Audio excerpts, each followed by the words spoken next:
வளர்க்காதீங்க, எப்போது திரும்பி ஊருக்கு போறீங்க அப்படின்னா என்ன பிள்ளைய வளர்த்துருக்கேன் அப்படின்னு கேட்டாங்கன்னா சிரிச்சுக்கிட்டே அந்த ஊருக்கு பொருத்தமா வளர்த்துருக்கேமா அப்படின்னு சொல்லிட்டு வாங்க.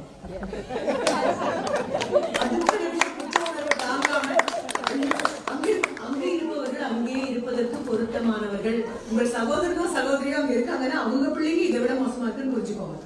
நம்ம குழந்தைங்களை இங்க நல்லா முழுக்கு போட்டு பிரெயின் வாஷ் பண்ணி அங்க போனா ஒரு குரூப்பும் பண்ணக்கூடாது அப்படின்னு சொன்னதுக்கு அப்புறம் ஒரு 10 நாள் குழந்தை கேட்போம்னா நான் எப்ப நம்ம ஊருக்கு போவோம், நம்ம வீட்டுக்கு எப்பமா போவோம் அப்படின்னு அவங்க இருக்கிற குழந்தைங்க அது கூட கேட்க.